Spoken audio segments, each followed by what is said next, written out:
Welcome to tonight's Fairy Tale Theater podcast. We are doing a special episode. We are reviewing Shelley Duvall's Tall Tales and Legends. And tonight we are watching Casey at the Bat.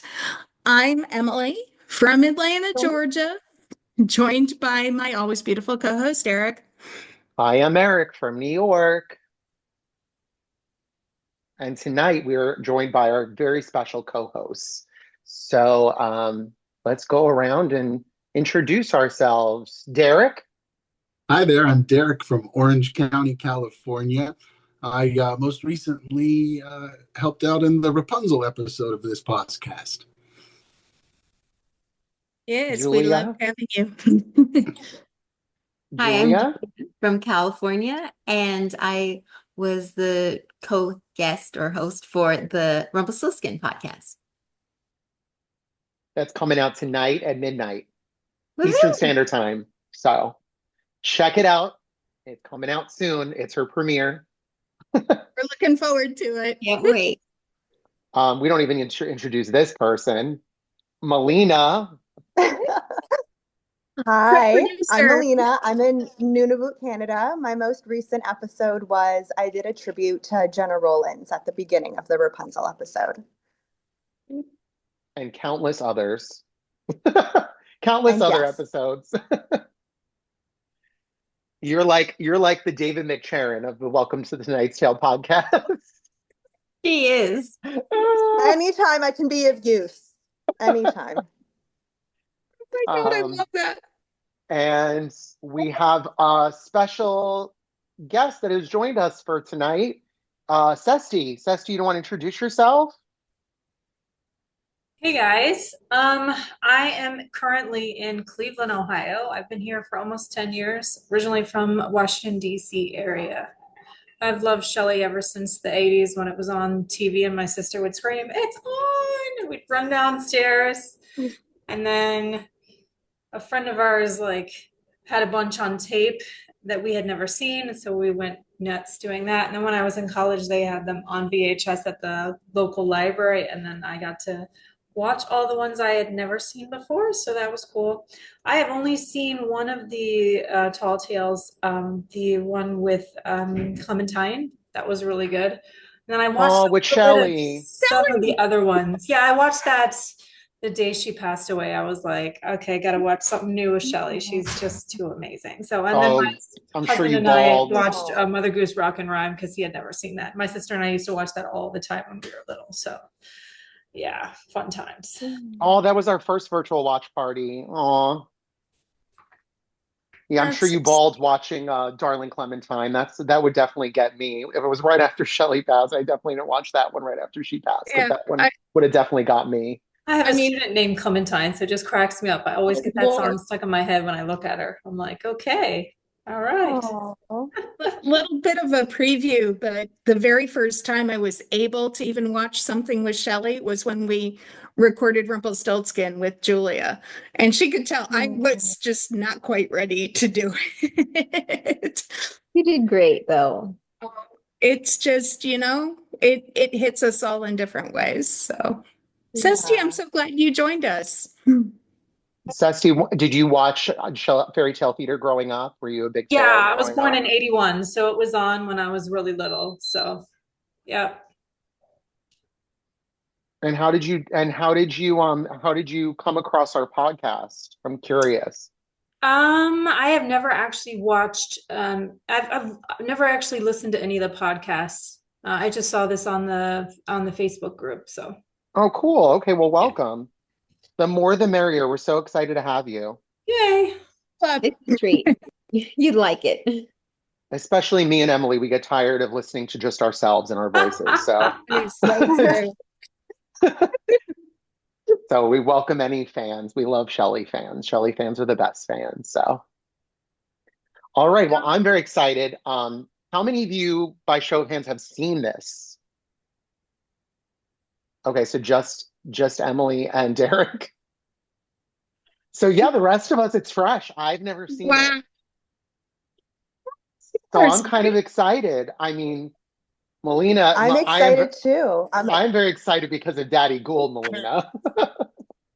Listen, my wife and I are huge Elliot Gould fans, and she grew up with him as Jack Geller on Friends. So he was kind of more of a dad presence in her life than her actual dad.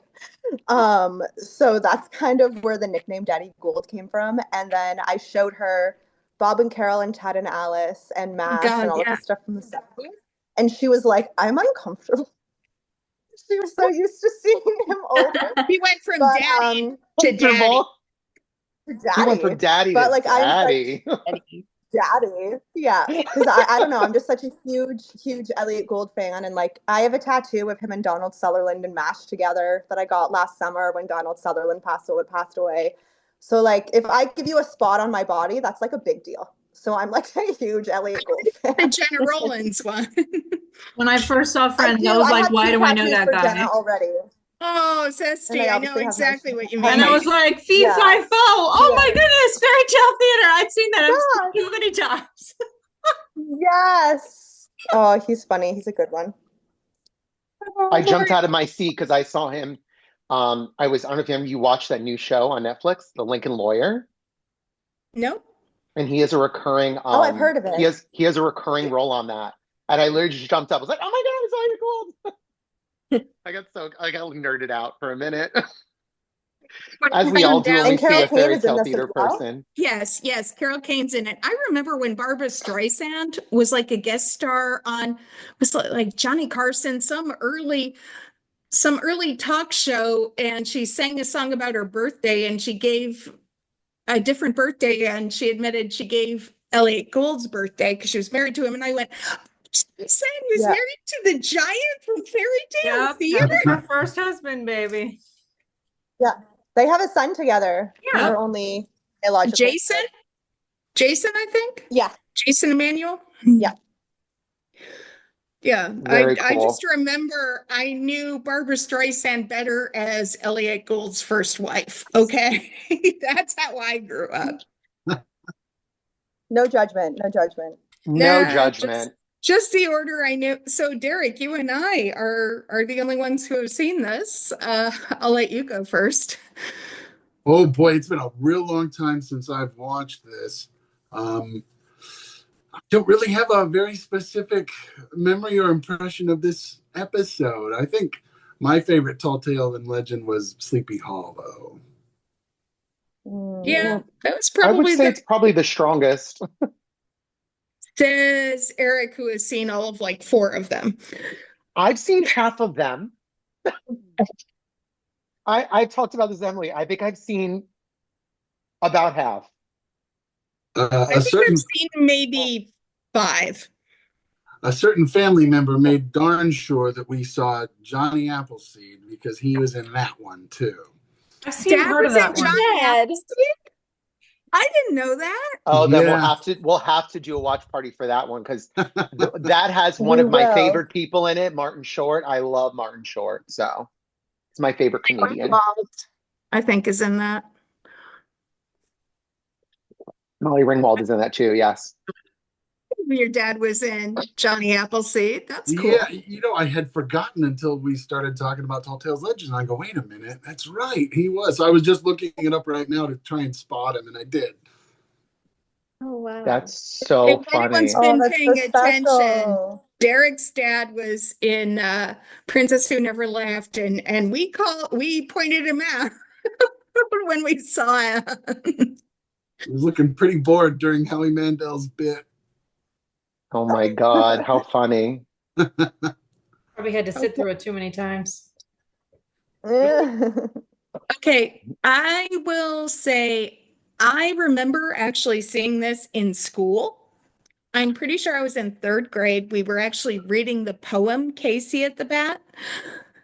And we actually spent a day in 3rd grade in Mrs. Vanston's class in Silver Springs in Yorkville, Michigan. And we spent the entire class watching this episode. And I remember freaking out because it was Shelley Duvall, who, of course, was my honorary aunt as far as I was concerned. And so I remember loving it. I was going, you don't understand who these people are. Yeah, I'm just familiar with the Disney short, Casey at the Bat.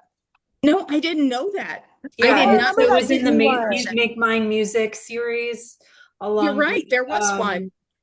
Along with the Andrews sisters doing Johnny Fedora and oh, I love that with the Andrews sisters. Yeah, I play that for my students when I'm sick, so I'm a music teacher. So I played the Casey at the Bat, and there was a couple of inappropriate scenes that I wouldn't play for kids. So I was like, okay, not enjoying that one. Was Casey at the Bat a musical one? Yeah, it's just they sing the whole time. Yeah. Oh, I don't remember that. Yeah, it's on YouTube. I'm sure it is. It's kind of like Legend of Sleepy Hollow, right? Like kind of like that, like one of those shorts. Yeah, yeah. They would play them in between the major motion pictures. That's how Disney got a start, was doing shorts. Yeah, absolutely. Steamboat Willie and all that. Mm-hmm. Didn't he get a sequel to Casey at the Bat, right? With his daughters making up an all-girl baseball team. I feel like I remember this. Am I going nuts? That's so cool. Well, sorry, we did this. We did this. We chose this because it's spring training right now. So we figured it was super appropriate. Detroit Tigers.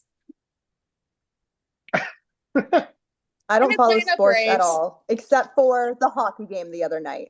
I don't follow sports either. Yay. Melina, you're in Canada. You're excused. Okay. Thank you. That baseball. But yeah, it's going to be great. It's going to be a good time. Figured it'd be really appropriate. Fan in the house. Am I the only one that actually follows baseball here? Go Yankees. I had two exes that were really into it, so I know way too much about baseball, but I'm no more about football than anything else. I'm so glad the guy I married is not into sports at all. It's just like, yay, because my two exes, like, it just was like we lived at the stadium. I was like, oh my goodness, if we watch another baseball game, I'm going to throw up. I don't blame you. Oh, I don't blame you. It's like I'm a fan. We have season tickets. Oh no, that's crazy. Yeah. No, I'm not that crazy of a fan. I'm a fan that, like, if someone feels like going, then I'll go. Kind of fan. Yeah. Because I like to chill there on a nice day with a beer and a hot dog and enjoy the atmosphere and like, go home. It's snowing. Why? Atlanta Braves won the World Series 2 years ago, and I saw the parade outside my window. Just saying. That's so funny. All right, y'all. Well, I think we're ready to get started. Yeah, we're going to start about we're going to stop every 10 or 15 minutes or so and discuss. So without further ado, here we are.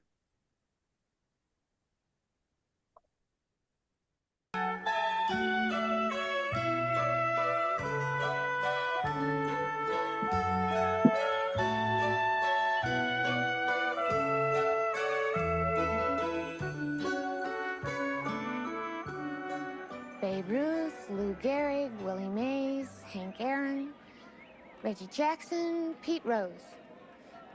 You know, every kid from 7 to 70 knows their statistics as well as their names. May I have a hot one, please? One hot one coming up. There you go. Thank you. Welcome. For if the game of baseball is our national pastime, the players of baseball are surely our national heroes. You tell them, Shell. And there's no player more famous than a slugger who was created by a poetic sports writer named Ernest Thayer Jr. The location was Meadville. The time was long ago. The slugger's name was Casey. We all know him as Casey at the Bat. So I'll see you after the game. Now blue skies smiling at me, nothing but blue skies do I see. Bluebirds singing a song, nothing but bluebirds from now on. I never saw the sun shining so bright, never saw a thing going just right. I notice in the clouds hurrying by when you're in love. Well, for those of you just tuning in, the score is still tied 4-4, and it doesn't look like this rain's letting up, but we got a beauty going for you, huh? You You are so obvious, Joe. Yes, the tiny droplets cascade to the earth in a symphony of wetness, dampening our spirits even as they dampen the turf. Nothing like a rain delay to get old motor mouth going here. Since we have a little time here, why don't we stop? Nay, pause. Hey, pause. Did you get that, Joe? And tell the fans a chapter from baseball's great history. They pause. This is a story, Joe, about a man who saved the great game of baseball, made it the sport we love today. The man's name, K.C. Frank. Will you give me a break? All right, we'll give you a little Keats and Shelley. The outlook wasn't brilliant for the town of Mudville. It was the long, hot summer of 1888. You were there.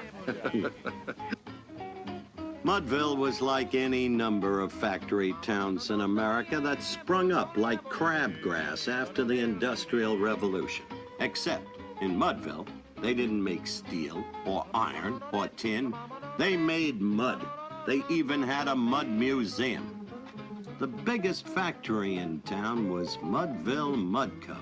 They made mud chairs, mud couches, mud lamps.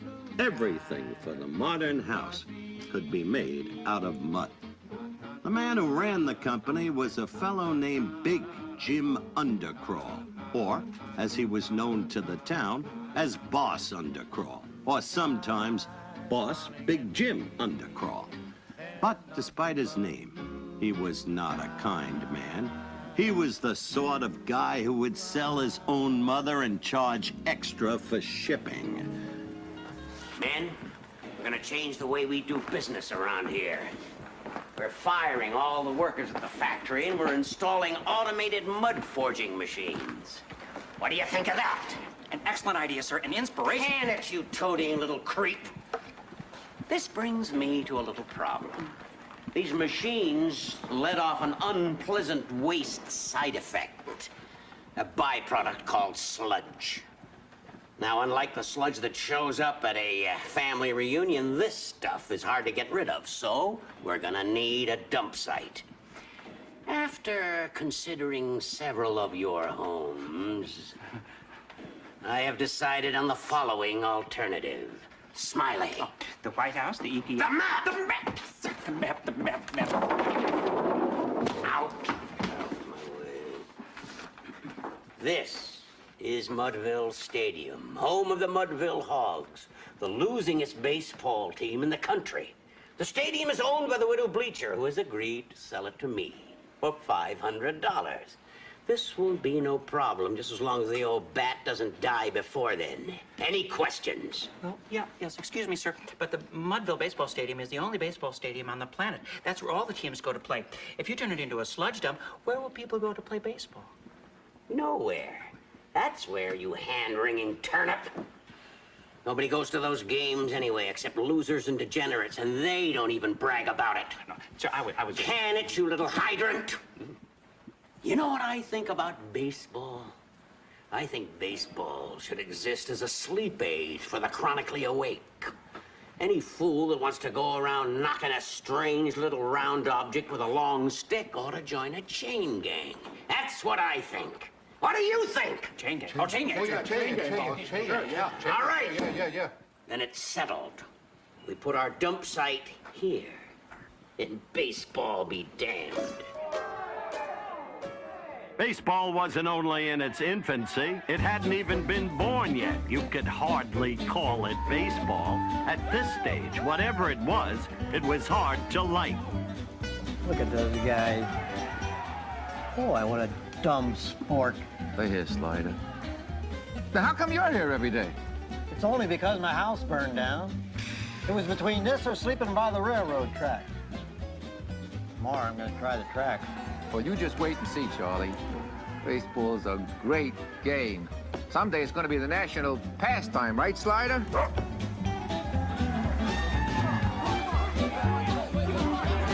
on, fellas, give him what for. Smack that ball as hard as you can. Come on, guys. Hit it in the sky over the fence.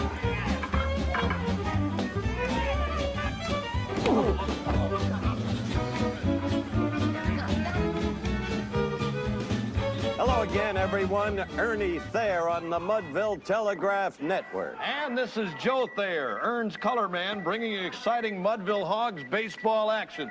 Baseball fever. Try it. It's really not as boring as it looks. Well, the outlook isn't brilliant for the Mudville 9 today. The score stands 324-2, with but one inning more to play. Georgie, you think old man Williams will play me today? I don't know, Casey. He hasn't played you once in the last 3 years. But today's game is a hopeless cause. Could be your lucky break. No, that's bad. That's bad. That's good, Casey. It is? Yeah. That's good. Do it again. Again. Doggone it all. I sure love this darn sport. But I've been sitting on the bench for so long, my fanny's got permanent splinters. You want him to put you in the game, Casey. Why don't you ask him? Ask him? That's a grand idea, Georgie. You're a sweet kid. They ought to name a candy bar after you. Right. Like some people are really going to buy a candy bar called Georgie Ruth. Excuse me, Mr. Williams. What do you want from me, bat boy? I'm not the bat boy, sir. I'm a player. Oh, you want a promotion, is that it, huh? Want to go from bat boy to player, just like that, huh? I already am a player, sir. I'm a first baseman. Oh, no. What's his name's on first? Who's on first? Don't you start that with me. Mr. Williams, I just want to know if I can play today. Huh? Oh, what's the score? Well, it's 324-2, sir. Nah. Score's too close. Can't take the risk. All right, you guys, let's get out there and show me your stuff. Let's go.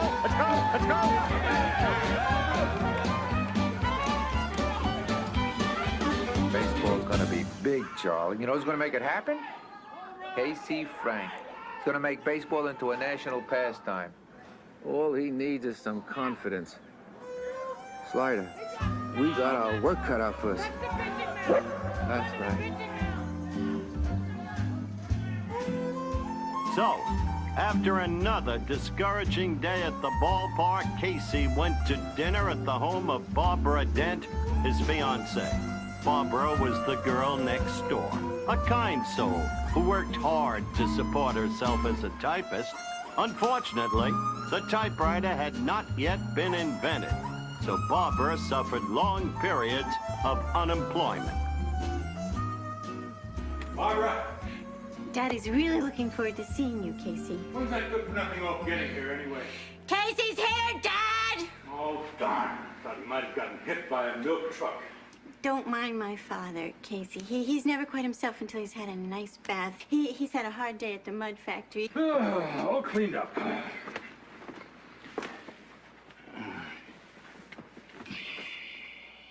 Did you have a good day at work, sir? What would you know about work? You've never done an honest day's work in your life. Hi, Daddy. Oh, hi, honey. Hi. You look so clean. Oh, thank you, honey. I am a foreman at the mud plant. Why don't you come down and let me give you a job there? Or are you afraid to get down and dirty with the big boys? Casey's not afraid of anything, Dad. You know, the nice thing about mud work, pal, is that you're never going to be replaced by a machine. I don't want to work at the factory, sir. I'm a baseball player. You are? Well, they never let you play. Still, I love the concept.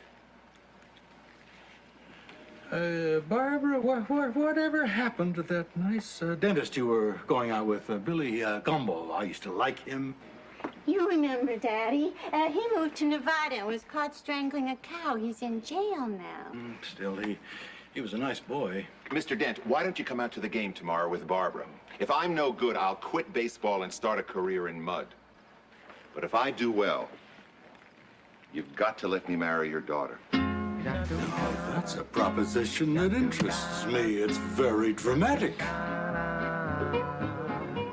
Come on, you pinhead. Let's go see the widow Belcher. Bleacher. That's my town. I can pronounce their names any way I want. Pen. Paper.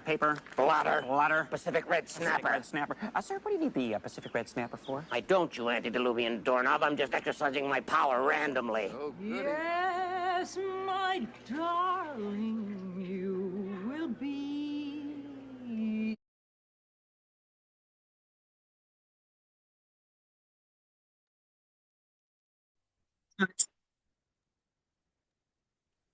So I really like this so far.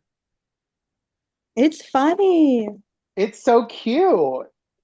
It's good. It's I so like cute. Carol Kane and like thinking the Good Fairy from Sleeping Beauty. So were they friends, her and Shelley? Yeah. She, Yeah. They met on, was it Annie Hall they met on? that would make sense. And then I Yeah. also know she was best friends with Angelica Houston. And Yes. They've known each Angelica other was for, and with, Jerry Hall is yeah, also one of her besties, which is why yeah, she's in Jack and the Beanstalk and one of the fairies in the Nightingale. yeah. Okay. And Angelica was with Jack Nicholson, who was buddies with Shelley from The Shining. It's all 6 degrees. All connected. Yeah. There's all of it. Did you Yeah. recognize that last set was straight out of Three Little Pigs? Yes. Right. Oh, now that you say that. I recognized it right away. Now that you Whose say house that. was it? Yeah. Whose house was it? It's in a house. It was the path that Tina The met her path and wolf like the on. trees. Oh. Yeah. Yeah, it looked like the path that she walks down when the music plays, the sexy music. Yes, exactly. The And the smooth jazz. I I lost feel like it Jeff Goldblum was like, we need some smooth jazz, just knowing who he is. Now, did they use that Just like, path for Puss listen. in Boots also? Was that the same path in Puss in Boots? I think it was a little redressed and with a darker. Well, I think Three Little Pigs came later, but That's so yeah, cool. just a Reduce, darker. reuse, recycle.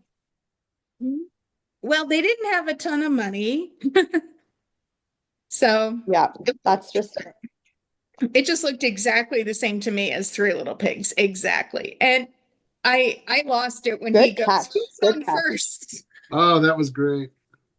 Don't start that with me. It's an old baseball joke. The names that Boss Undercrawl like uses, so ridiculous, so funny that he keeps calling him these random names like you wet hydrant. Like, so funny. Here, I who's read on first? What's on second? I don't know. Who's on third? I read this book years ago about all these inventions that changed um, America in this one year, and they talked about the early years of baseball and how there were no lights, so all the games were done during the day. So the only people that would go would be work people coming like on their lunch break, and usually there'd be like nobody there. So it wasn't until they invented the lights to play at night that like really it started to get uh, a fan base, because before that, like no one was there. And I read Luke Gehrig's autobiography, and he was barely scraping by. Like most baseball players would play, like pick up extra jobs in the summer and stuff because they just weren't making enough money to make ends meet. So I really feel like she's capturing that really well. Oh, interesting. It's very I love interesting. that. I love that bit of knowledge. I did not know that. Gehrig was Thanks. what, World War One-ish? I don't know my time period that well. Well, they made the movie with Gary Cooper in the 40s, so Oh yeah, I know I that. believe it was about I thought around it was like the Babe Ruth's time 1910s or period, so it'd be 20s. like 20s, 30s, yeah. Yeah. Oh my goodness. Oh, The Shelley at the beginning. Can we talk? How cute was she? I was gonna say, so cute. Can I have a hot one? Pete Rose. Yeah, she's naming all the She greats. mentioned Babe Ruth. She got all of them. Mickey Mantle. Yeah. So funny. So I remember reading the poem, and Mudville was just the setting. They like didn't say anything else about Mudville. It's not like Mudville was a great employer. They didn't all make their money in mud. That's absolutely an invention here. I mean, it's cute, but it's all invented. The other thing I was thinking of when I was watching this, they're stretching this out, but the only other fairy tale theater episode I remember being based on a poem was Pied Piper. And they're doing a much better job here. They're not trying to put it all in rhyme. This one seems like they're more just having fun with it. The poem is all in rhyme though, right? The poem, the Casey at the Yes, Bat poem yes, is the all in rhyme, poem's in all in verse? rhyme. In verse? Yes. Okay. Yes, it is. But it's also a much shorter poem. Uh, but it is all in verse. I like that they're not trying to rhyme because that did not work with Pied Piper. No, it definitely did, especially when it was like glaringly obvious. Yeah. But they're having a lot of fun. Like the writing is good, the writing is fun. The costumes are great. In the beginning, is that a real stadium, like baseball stadium in the beginning that they're The showing? announcer that they used was the same announcer that they used in Major League, which cracked me up. That must I be a remember Howard real Cosell stadium. from like the Dean Martin roasts. That's where I know him from. Oh my God. It's the same one from Major League. He's like, just a little bit outside. Julia, Oh, Derek, that's fun. I'm going to ask our native Californians here. That looked like a real Major League stadium. Do either of you recognize it? Because I'm guessing it's in California. I did not recognize it, but you are correct. It was real footage from a real stadium. And It looks real. It looked like a minor league stadium or like a kids or like a high school stadium or something because they're trying to make it look dumpy.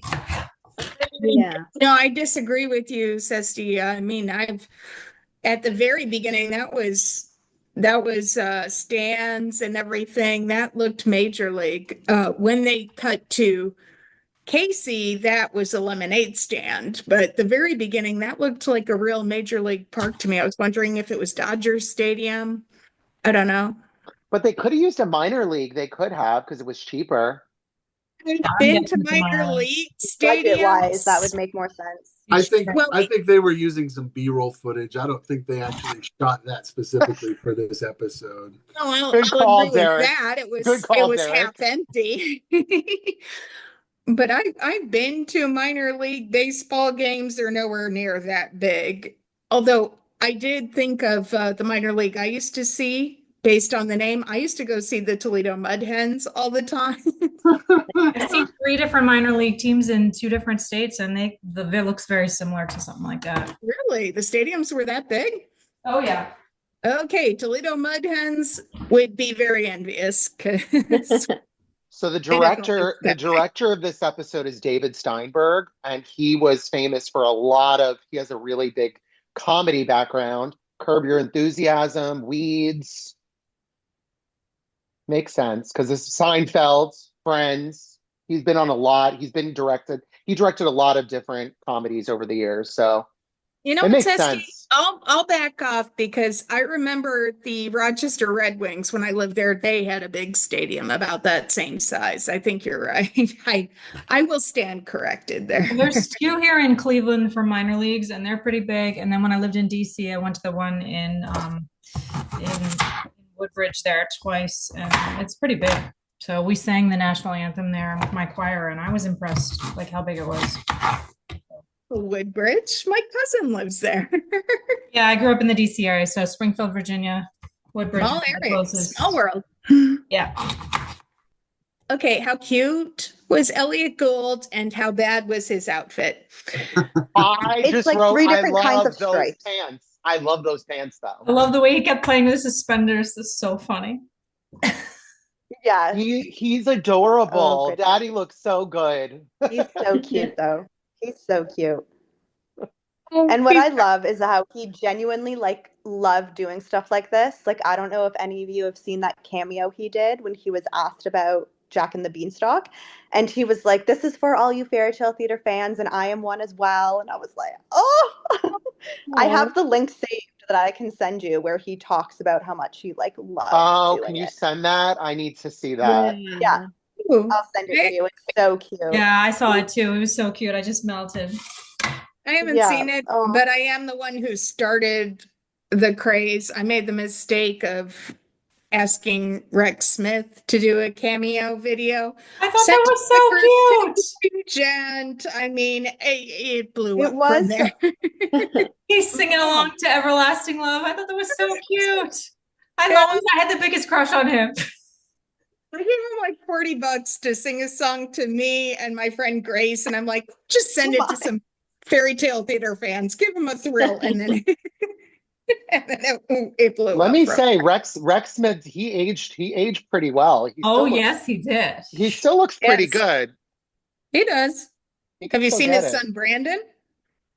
Hottie. Looks so Have much like you? his dad. Yeah. Oh yeah. Oh yeah. One of those surprise babies, one night stand. Poof, you have a kid. Hey, he's handled it so beautifully. He never knew that was his son. And then as soon as he met him, he's just welcomed him with open arms. It's such a beautiful story that we don't need to go into.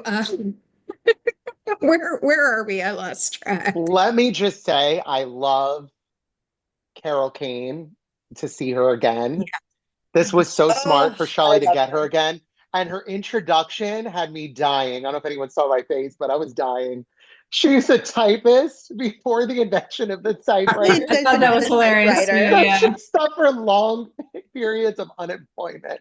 That's so Just ridiculous. happy to see her use her actual voice. I mean, spoiler Yes. alert, but I just finished editing Sleeping Beauty, and that's not her real voice. That's a very, I mean, No.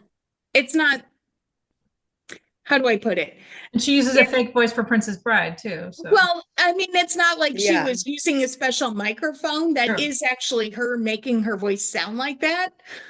But you know, that's not what she sounds like if you just talk to her on the phone. This sounds like her natural speaking voice, and it was just nice to hear. It's like when Megan Mullally does her like Karen voice for Will and Grace. Exactly. Yeah. Yeah. Yeah. She Like over exaggerates it. exaggerated, ridiculous. Or Fran Drescher for the nanny. That's another one. Yeah, we had this conversation in Sleeping Beauty because I had to play translator for some of Carol Kane's lines. You're like, I don't understand. I'm like, Because it's like baby I'm talk, some of it. Midwesterner. She's exaggerating her Midwestern and her nasal. I can translate. What do you want to know? Youth and beauty and innocence. Yeah, Eric, you've heard me. If I get really into it, I get very nasal. Yeah, that's very, very Midwestern of me. I love her. Any excuse to see Carol Kane, I love, I love Oh, her. she's adorable. Oh, great. Saw his name. I haven't seen him yet, but I did not remember that we've got Mr. Rocky Horror in this. Oh yeah. I Oh don't yeah, he's remember coming him up. in this. He's coming up soon. He's coming up soon. I'm looking forward to it. I'm very excited. All right, so let's get back to it. Yes. I'm really enjoying this My so cat far, has y'all. joined us. Yay! Hi, Kat. I'm sure Lola will be here in a second. She thought she would force herself into the frame. Oh. Lola will be here. You know it. All right, y'all, let's get back to it. Always young and fair.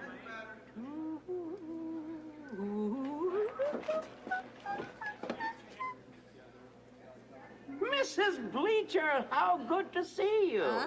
My, that's a lovely sweater you're knitting. Yeah, that's not a sweater, you bozo. It's a sock. You must have been working on that a long time. 17 years. Since my husband died, I haven't had too many hobbies. Now, all you can do at my age is make socks, revise your will, and keep track of your teeth. Keep track of your teeth. Sir, I know I asked you yesterday if I could play and you said no, but today's different. Today I'm offering to pay you.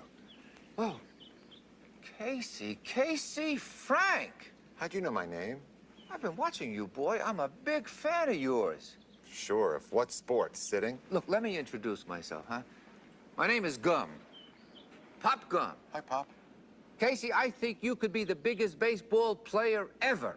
Thanks, Pop, but what am I doing wrong? Well, let me give you a couple of batting tips. Why don't you try holding that bat upside down? You mean by the thin part? That's right, by the handle. That'll never work. You want to be a legend or not? Now listen.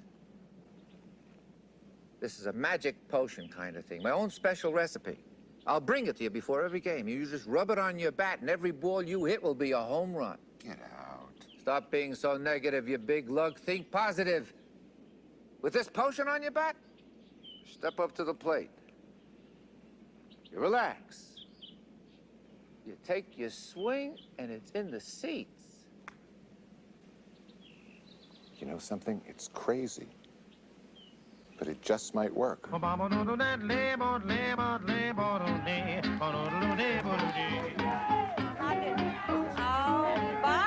mighty pretty dress, dear. Ah, Widow Bleacher, will you mind signing the paper? I give you the $500 and take charge of the stadium. Daisy, you can't sell the stadium. That would mean the end of baseball as we know it. So? No, you keep on asking me, and I keep on saying no. No is no. No, 1,000 times no. Sir, you can't play. Sir, my fiancée and her father are sitting in the stands today, and I promised them, I said that if I didn't do well today, I'd quit the team once and for all. Quit the team? You can't look a gift horse in the mouth. You can bat for Blake. What? What a drag. Never figured that. Get to where they slide.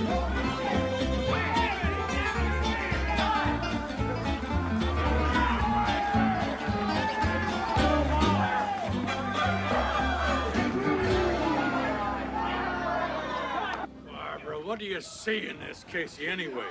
He's so loyal and so trustworthy. He's my best friend. Why didn't I just get you a dog? Casey's easier on the furniture.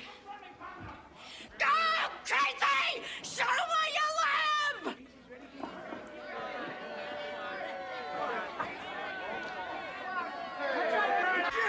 On the bat, upside down! He who laughs last laughs best, Charlie.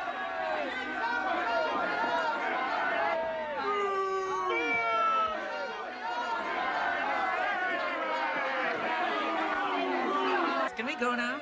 Shut up, frontal lobe. Game ain't over till the fat lady signs.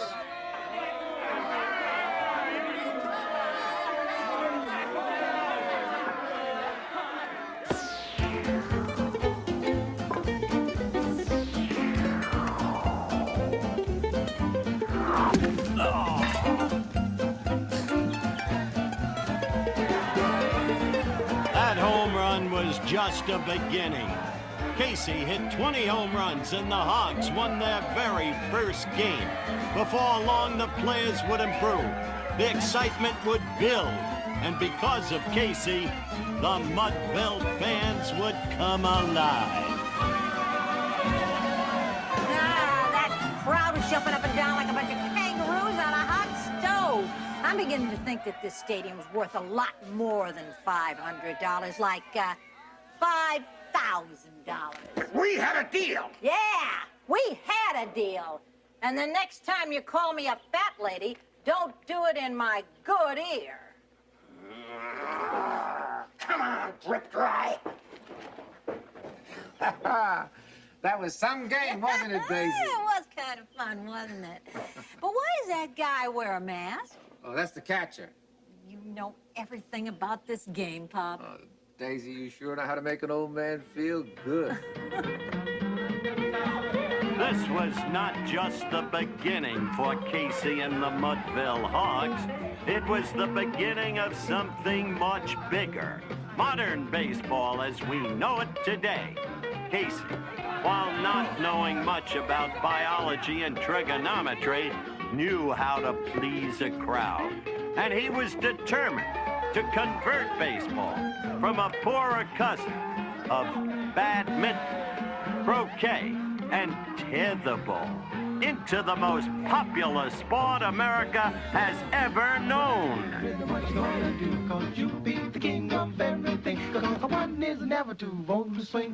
Don't you be shy and afraid you can. If you're over 30, that's a killer jack. 'Cause you be the king of everything. 'Cause one is never too old to swing. Now let me tell you about my mom and pop.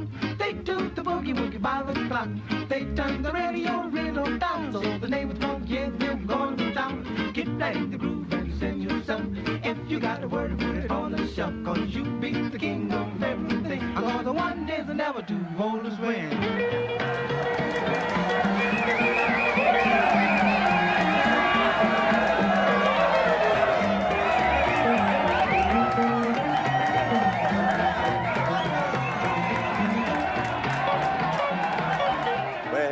home ballpark of the Mudville Hogs, who've suddenly come to life, as you all know, sparked by a new hero, the name Casey Frank. The Hogs about to take the field for another big ball game today. With us, Casey Frank himself. And the interesting thing about you, Casey, is you came to us a grassroots innocent. The very country somehow embodied in your being. Now, suddenly, and sport can produce this, an overnight hero. Will you lose that innocence? Well, Mr. Thayer, I'll never lose my natural feeling toward the game, and I intend not to ever change. I owe it to the country. Hey, Case, what does it feel like to hit a baseball? That's something Joe never experienced in his life. Tell him. Well, I'll tell you. You feel it from the bottom of your toes to the tip of your fingers. When that bat hits the ball, it's like nothing else. At the same time, you've got to understand that in sport, whether it's croquet, whether it's tetherball, whatever, badminton, fame is fleeting, transitory. Even as Keats described beauty as being transitory in the Ode to a Nightingale. So suddenly you could lose it all. Are you worried about that? Oh, no, sir, Mr. Thayer, I'm not worried about anything. I think you got to make the most of what you are during the present time. Excuse me, Mr. Undercrawley. A telegram for you.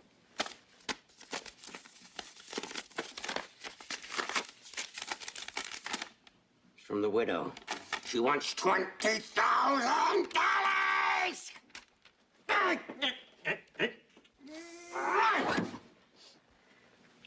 Will there be anything else, sir? No. Get out. Oh, Casey, please don't make me wear this. Now, look, Georgie, you're not doing this for me. You're doing this for Mudville, for baseball. Now, here, put your ears on. Okay, now the nose. Boy, do I feel like a jerk. Georgie, you look grand. Now get over to those stands and get that crowd going.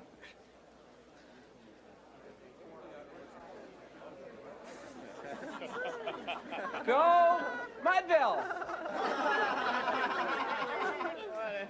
Give me an O, give me an N, give me a K. What's that spell? Honk. I. Give me an O, give me an I, give me an N, give me a K. What's that spell? Oink! Go Hogs! Oink! Oink! Oink! Oink! Oink! Oink! Oink! Oink! Oink! Oink! Oink! Oink! Oink! Telegram, sir. Give me that. Good news, I hope.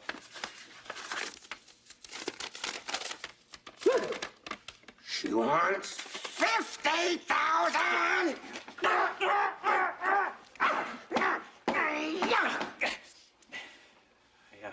guess you won't be needing me anymore.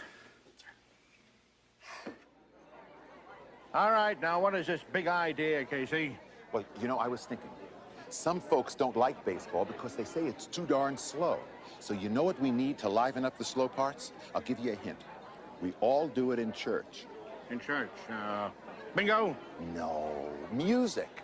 This is Vilma Harriet from the First Mercantile Church of Mudville. She's been kind enough to bring the church organ over for our game today. Now, Vilma, let's say we've got a big rally going. What would you play to stir up the crowd?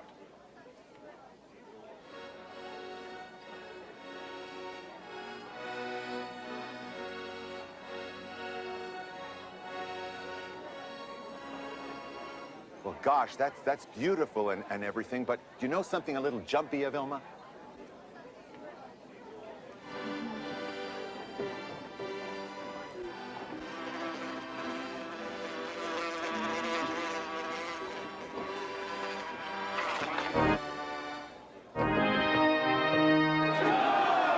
That's more like it.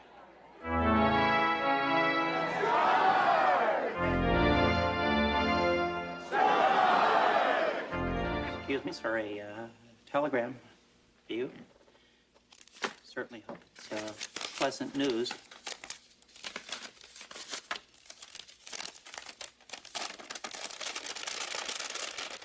She wants $100,000!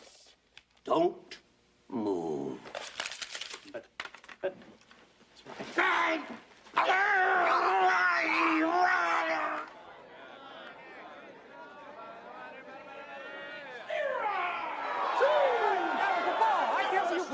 That was a ball! That was a strike! That was a ball! Hold on, gentlemen. Just hold on now. Would you please just hold on? Charlie, can I borrow that for a minute? Whoa, that's my lunch. Now, look, would you just please hold on? Hold on, gents. Now, it seems to me that we're always fighting about balls and strikes. That's because we've never had anything to measure them by. That's what we'll use this for. Well, that's a great idea, Casey, but what are we going to call it? Casey, that plate belongs to my wife. I brought it from home. I've got it. We'll call it Charlie's wife's plate. Fine. Play ball.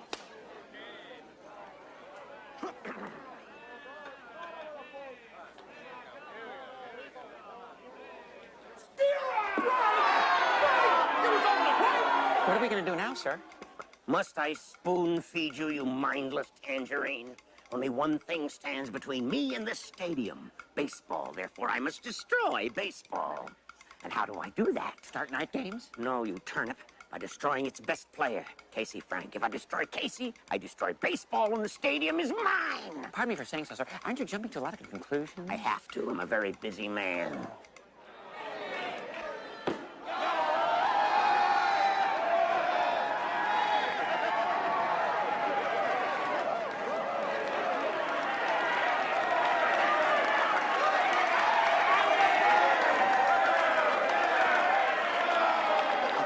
Hits, and I got 14 runs batted in, and then in the field I made no missed plays, and they hit the ball so high, Barbara. I had to get under it, and it was up there, and I caught it before it bounced and threw it to the fielder. I'm worried. Why? Because you never talk about anything anymore but baseball. Oh. Don't you ever think about me anymore? Oh, of course I do, Barbara, all the time. You do? Yes. Then prove it. Let's have a conversation about something other than baseball. Okay. All right, shall I commence? Yes, I think you should. Remember when we first met? And we sat outside on the veranda? Yeah. I knew you were a home run right off the bat. A grand slam over the fence and into the stands. And then you tried to kiss me. Oh, my. Well, I didn't know how to get to first base with you. Every time I got up, I threw you a curve. I was afraid to strike out. I didn't know how to score with you. That's all behind us now. Let's take a walk. An intentional walk.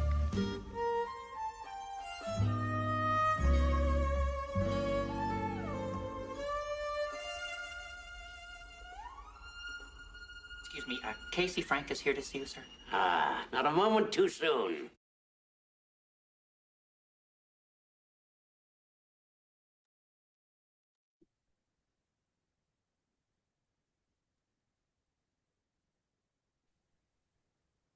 So there we are. This series and fairy tale theater is so good about sneaking in jokes for the grown-ups. I just It's so cute. It's got a lot of cute moments. The writing is very punchy and very fun.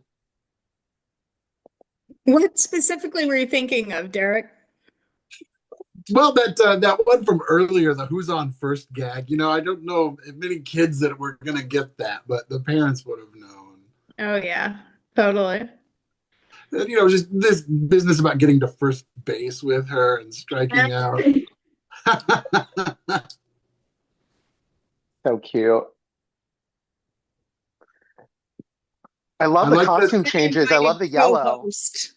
The yellow, Excited bright to join. yellow. Sorry. Yellow looks good on I love Daddy. his run. Oh, he His looks run good. is he's like all arms when he Oh, runs. yeah. Going back to the first half, I'm not sure how many people would recognize, but when they're holding the bats upside down and running between home base and the pitcher's mound, that's cricket. That game is called cricket. I don't know how many people would recognize it, but that's cricket. Oh, not me. Cricket's like a at least- fatter bat, though, right? Isn't it like Well, flat? yeah, the bat's different, but it's running between the first. Just how it's set up. That's cricket. Sorry, pardon me. And I apologize. My cat decided to join us for half of that rewatch. Yeah, That I line, thought my cat, she has since moved, but So cute.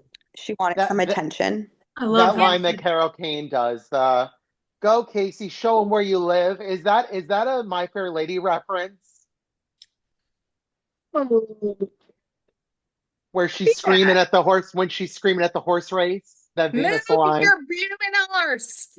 I was getting those kind of vibes. I was feeling like there was that kind of reference. I could see that. The way the organist brought the organ over. That That was so cute. And then And the bee. the song And the "Take Me Out to bee. the Ball Game" was actually written in 1909. And there's a guy here in Ohio who splits his time between Ohio and New York City, and he specializes in music from like the late 1800s up through the 1920s. And I went to one of his concerts about Georgia and Cohen. It was phenomenal. But there's this magazine called Music, I think it's called Music Notes, and it stopped being printed, I think, about 15 years ago. I found an old issue of it in one of the practice rooms where I teach at the conservatory. And there was a song in there by the same people that had written "Take Me Out to the Ball Game." So I just assumed, since it was Joseph's area of specialty, I just assumed he knew the song. So I shot a video of it and I sent it to him. He had never heard the song before. And he was like, "Do you have the music?" And I was like, "Yes, I have the music." So I sent him the music, and then he talked about the composers and everything. But I just thought that was hilarious. Like the songs from the early 1900s are hilarious. So I've got to ask. There Goes the Groom. It's hilarious. I have to ask, this guy you're talking about, is he associated with the Paragon Ragtime Orchestra? No. Oh, okay. He does. Jam He has this. I can never remember the name of his company, but I have seen that orchestra that you're talking about. But he does Gilbert and Sullivan stuff in New York City, and then in Ohio he lives fairly far away from me. Like almost all of his shows are like 2 hours away. But he did one up here in Cleveland combined with the musical theater project. But their website is amazing. He has like all this stuff. He has like the original Wizard of Oz opera from like 19 whatever. It's hilarious. There's a cow in it, So it's just off the wall stuff like that. And I love that time period anyway. So it just cracked me up. And then I love her curls. She looks like that old movie actress, Mary Pickford, a little bit with her. Mary Pickford. Just reminded me of that. Yeah. The Gibson girl. That's what I was getting. The old Gibson girls from like Ragtime. Mm-hmm. Oh, she would have her hair up if she was a Gibson girl, but she has it like that. Yes, but curly thing. Oh. Well, Gibson, I think, was partially up with a bunch of curls, but yeah, I was just getting that vibe. So with Elizabeth McGovern, who played the quintessential Gibson girl in Ragtime and was up for an Oscar, and I'm going on to a different tangent. I apologize. Our Snow White. Yeah. It was like the perfect Snow White. Yeah. Notice the poster behind me? Oh, I love it. Melina, you once asked, where's this Snow White come from in Snow White 158? And I went, I don't know. I think it was random. And then I noticed that I've had that poster on my wall for like decades. That's where it comes from. So funny. Unconscious. But I love these moments with Boss Undercrawl and his assistant, where he's just like keeps getting madder and madder, getting these like telegrams. It's so like, cute. What? The nose and then the ear.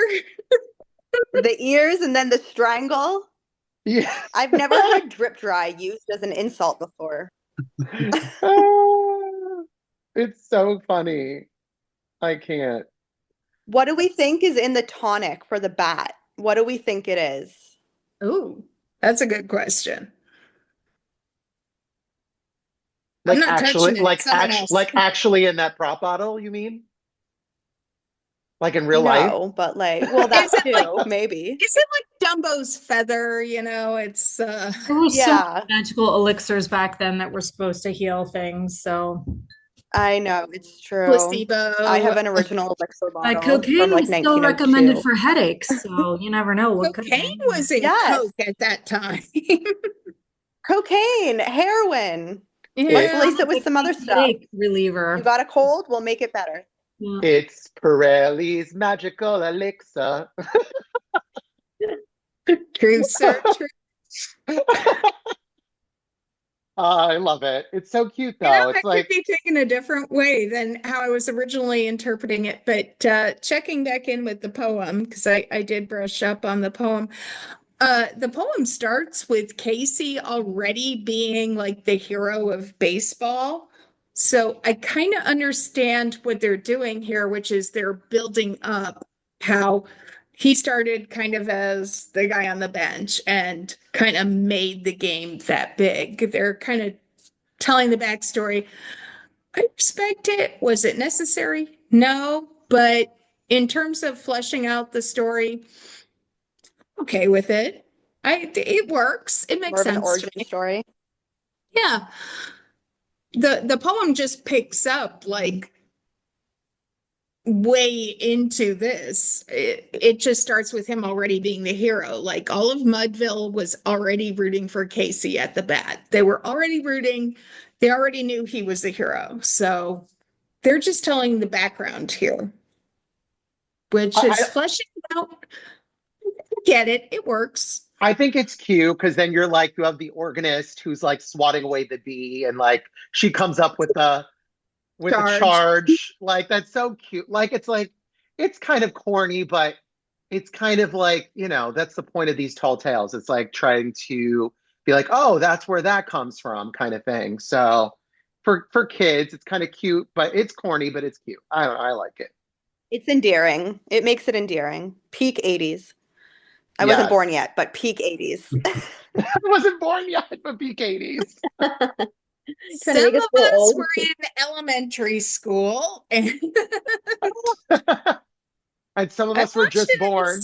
Well, I watched it in school. I was like 8, and I remember thinking some of it was dorky even then.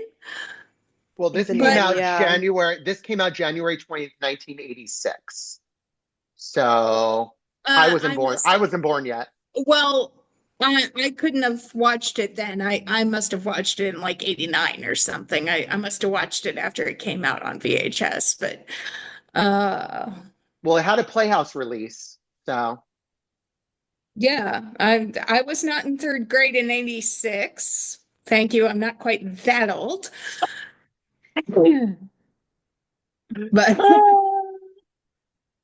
I love it. I think it's so cute. Warming to it because I remember liking it. I'm warming to it. There, that's where I am. Derek, you're the only one. Derek, I'm curious. You're the only one who's also seen it prior. How are you feeling? I'm warming to it. Oh, very much. This is a delight. I really, I have the set, the DVDs. I need to go back and rewatch these because, this is towards the end of Fairy Tale Theater's run. They were getting what looks like better budgets and good sets and costumes are happening here. I really enjoy this.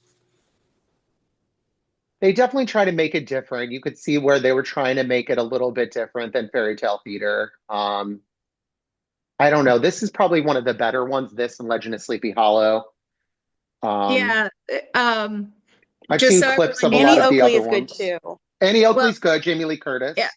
Just a little bit of background noise. Eric and I had this conversation. Were we going to do Tall Tales and Legends? And we decided neither of us were a huge fan of Tall Tales and Legends. So we decided we'd pick our favorite episodes. So he picked Sleepy Hollow, which we did last October, and I picked Casey at the Bat. So these we'll probably do a couple more. Favorites. Yeah. We'll probably do a couple more in memory of Shelley. Yeah, these are the ones that jump to our mind, the ones that we liked the most. So that's why we're doing it this way, just to give you a little bit of background. Your dad's episode, Derek, is one of my favorite ones too. Johnny Appleseed. I love Johnny Appleseed. Oh yeah, and Martin Short, he's great. He always Canadian. he's one of my favorite Yes, Canadians. he I love is. him. Yeah. I Thank love you, him so Melina. much. I All love him so right. much. But this last scene that we You just will ended have with, to you will have to bribe me to watch Pecos Bill again. I cannot watch Pecos Bill one more time. Steve I, Gutenberg. No, I'm okay. I refuse. I've Sorry, I seen it like like Steve 27 Gutenberg, times. but I refuse. no, those are probably like my favorite. The ones that I've seen completely through, are usually my favorite. This is one that I didn't watch, I've always loved this one. but it's a cute one. It's cute. I'm enjoying it so far. And I really like that last scene with him and Carol Kane. That was super cute. And they were walking the bases. And I don't know. It's just they're both very cute in this. Ellie Gould and Carol Kane. They're having fun. You could tell. Yeah, but that's why we're doing Tall Tales and Legends this way. We're kind of just picking our favorite ones to rewatch. So I don't know if you all knew that, but that's the background behind that. So this one was my Yeah. personal We were pick. we were contemplating it and then we just throw it that way. We're like, this is what needs to happen. So but I'm enjoying these so far. I think it's fun to watch these in real time and have real reactions. And I think Yeah. they're cute. Well, let's get back to our watch. Yeah. Let's go on mute.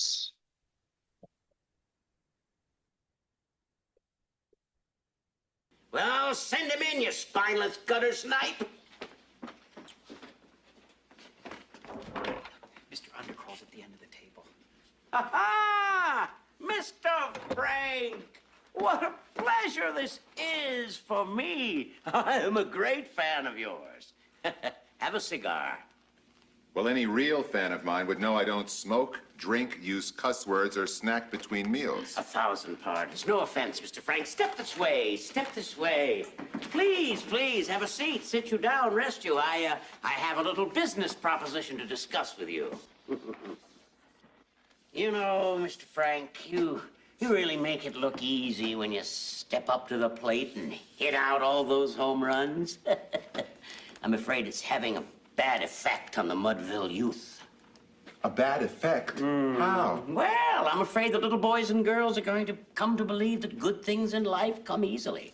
Too easily, if you catch my drift. This could lead to degradation, crime in the streets, sloppy dressing. Gosh, what can I do to help? Start striking out. What? Start throwing all your games.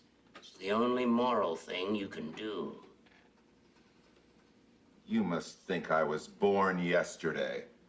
Oh, not a bit. I mean, you're not even spitting up. You've got something up your sleeve, mister, and I don't mean your armpits. Well, I ain't buying. Hold on, wait a minute. All right, how about this? $100 for every time you strike out. How's that? You must be mad.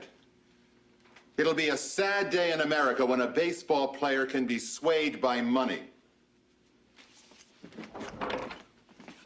Gormless button hook! So, Casey Frank can't be bought. Who cares? So he says he has no vices. So what? There is one thing he cannot resist. What's that, Mr. Undercrawl? Ceste la femme.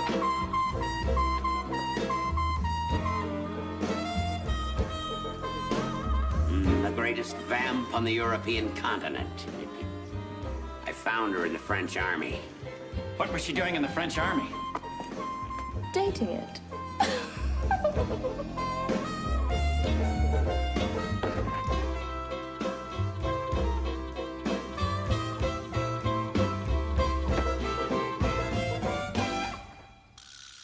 Bonjour, Monsieur Frank.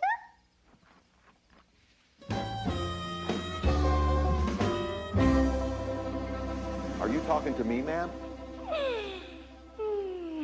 Oui, oui. I am Nora Brown. How you say? The reporter. I have come to do the interview with you. A reporter? Wow. Gosh, what for? Ooh, Boy's Life. The official magazine for the Boy Scouts of America. The Scouts. Well, I'd be privileged to do an interview for the Scouts' sake. What would you like to know, ma'am? Ooh, what's that? Oh, that's my bat. Oh, but of course, batting tips. Monsieur Frank, could you take me to the dugout? Glad to oblige, ma'am. Ooh.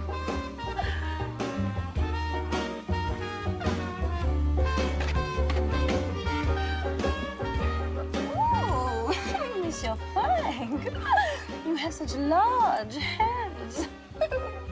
Oh, they're just normal.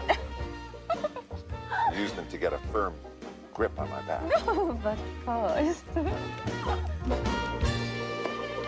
This is just not like Casey, Daddy. He's half an hour late for dinner. Not exactly a prodigy, Barbara. Maybe he forgot what the house looked like. Uh-oh, it's a message. Maybe it's from Casey. I didn't know you could write. Dear Miss Dent, if you are concerned about Casey, you must come to the Mudville Stadium right away. Signed, a concerned friend.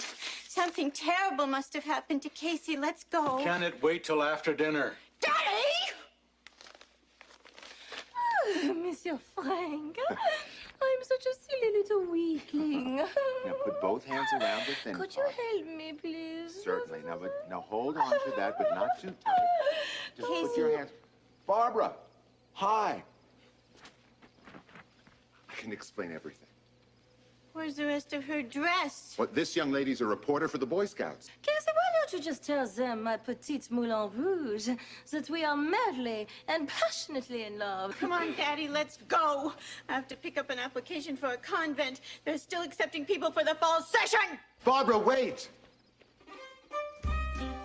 That fateful, highly improbable set of circumstances marked the beginning of a long downward spiral for mighty Casey. Heartbroken over losing his precious Barbara, he drowned his sorrows, doing the one thing he pledged he would never do: snack between meals. Sausages. Here you go, hot sausage, hot sausage. You want a hot sausage? Sure, why not? Here you go. Whoa, that's hot. It'll burn my hands. You know, come to think of it, a lot of my customers have been complaining about the same thing. I got a good idea. Do you have a piece of bread? Bread? Yeah, sure. Put it in there. Put it in there?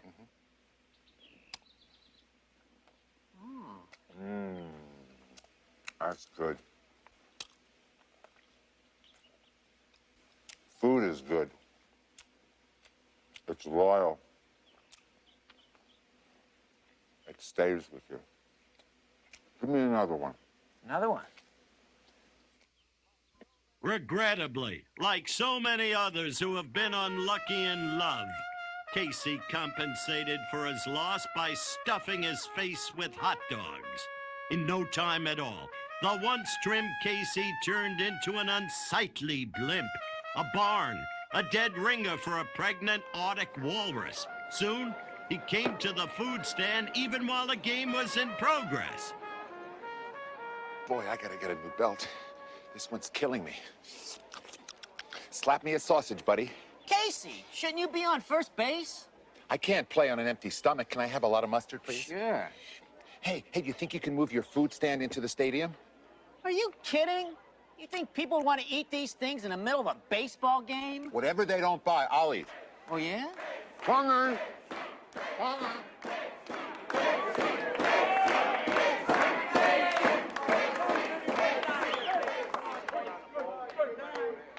That does it.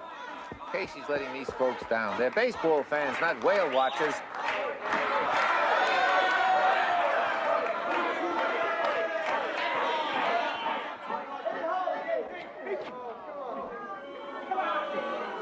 Get your grilled puppies here. Get your grilled puppies here. Here you go, sir. You're gonna love that. Little mustard ketchup on there. What do you like?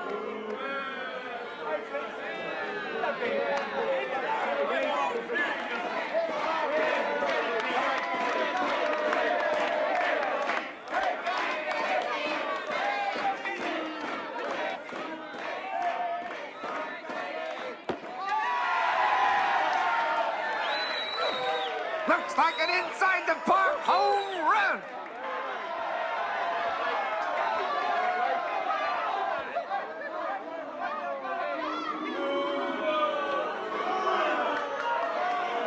So upon that stricken multitude grim melancholy sat, it was clear to one and all that Casey's getting pretty fat.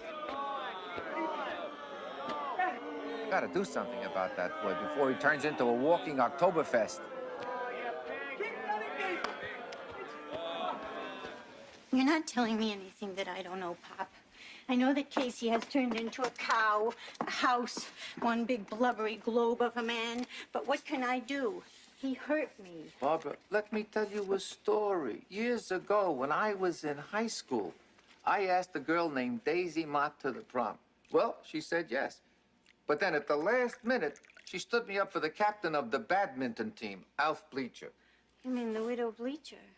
You got it, sweetie. All these years, I've been hurting inside, carrying the torch for her. After Alf died, Daisy kind of shut herself away and started knitting this big sock. But then a few weeks ago, I discovered something that could bring her out into the world. Maybe even bring us together again. But Barbara, if we lose Casey now, I'm afraid baseball is just going to go belly up. And we can't let that happen. Daisy hurt you and you forgave her. I think you got my drift. Will you help me? Yes. Yes, I will. I'll help you, Pop. But let's get down to the stadium right away before Casey starts grazing on the infield. As soon as I have my tea. Pop!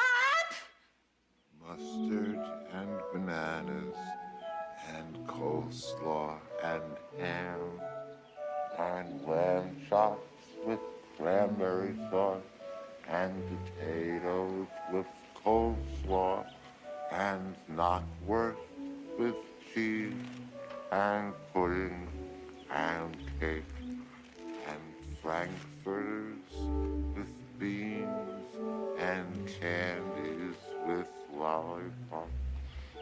Pop, look. Uh-oh. Looks like a severe case of pork shock.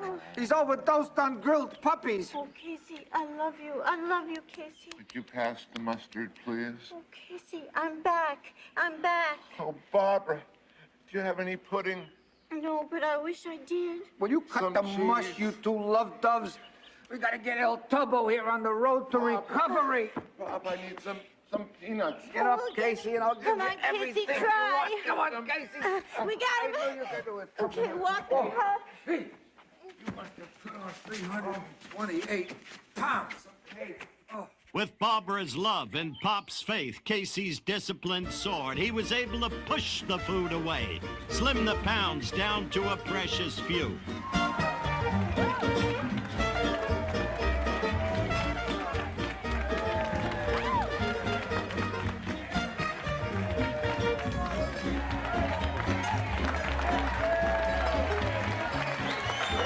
With Barbara back in the stands, life was a grand slam again.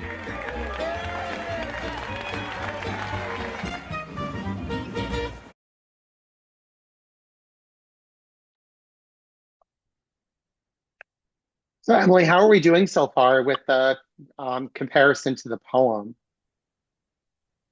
Was in the poem. This is all in the poem? No, none of it. They fat shame. None of this body shaming. Yeah. No. None of this No big fat eating and body shaming. shaming is in the poem. No hot dogs, no overweight, no fat shaming, no. Dead ringer for a pregnant Arctic walrus. Wow. Not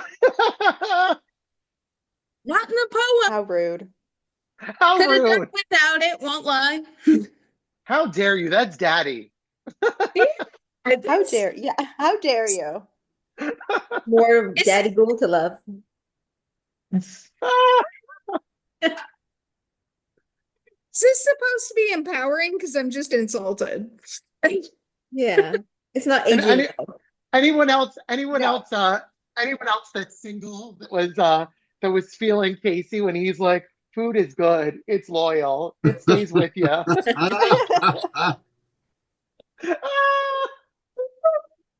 Terrible. So No. funny. A No, book I it's read not about the early funny. days of baseball, they talked about how hot dogs were invented, how they were always trying to find something you could eat with one hand because the reporters would be taking notes with the other hand. So it's kind of Yeah. cute that they threw that in there too. Yeah, that was cute.